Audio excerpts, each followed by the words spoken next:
సరే ఇప్పుడు భరణం అనేది ఎవరికైనా సరే ఇప్పుడు భార్యకు కానీ భర్తకు కానీ ఎవరికైనా కోర్టు చట్టాలు ఒకలాగానే ఉన్నాయి మేడం. ఒక్కలాగానే ఉన్నాయి, అమ్మాయి అబ్బాయి ఎవరికైనా సరే. ఇద్దరికి ఒకేలా ఉన్నాయి. ఎందుకంటే ఇద్దరు లైఫ్ పార్ట్నర్సే కదా. అవును. ఇప్పుడు మెయింటెనెన్స్ సంబంధించి ఇప్పుడు ఫ్యామిలీ కోర్టు ఉంది, విడాకుల కేసులు ఉన్నాయి, అది ఎవరైనా వేసుకోవచ్చు కదా. అవును.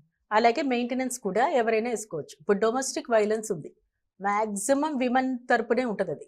అవును. కొన్నిట్లో హస్బెండ్ కూడా తన్నులు తింటున్నారు, అది కూడా ప్రూవ్ చేసుకోవాల్సి వస్తుంది.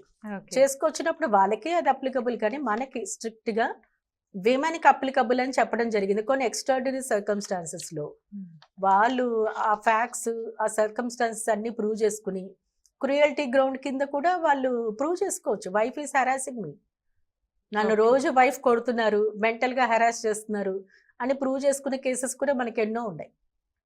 అలాంటి కేసెస్ లో కూడా హస్బెండ్స్ కి ఫేవరబుల్ గా ఆర్డర్స్ కూడా వచ్చాయి. కాబట్టి చట్టం ముందు ఇద్దరు సమానమైంది.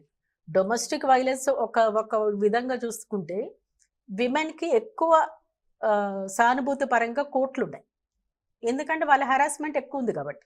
మగవాళ్ళ చేతిలో ఎక్కువ హెరాస్మెంట్ పడుతుంది ఆడవాళ్ళు కాబట్టి ఈరోజు మనకి అన్ని కేసెస్ విమెన్కి ఫేవర్గా అవుతున్నాయి. కానీ కొన్ని చోట్ల ఎక్కడైతే హస్బెండ్ సఫర్ అవుతున్నారో వాళ్ళకు కూడా ఫేవరబుల్ ఆర్డర్స్ వచ్చాయి. సో కోర్టు పరిస్థితుల్ని విచారిస్తుంది.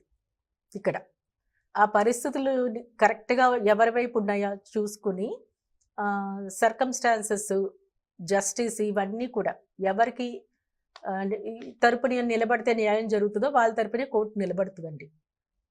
మనం అనుకోవచ్చు టెంపరీగా ఇంజస్టిస్ గెలవచ్చు, కానీ పర్మనెంట్గా మాత్రం జస్టిసే నిలబడుతుంది. అలాగే నిలబడాలని ఆశిద్దాం.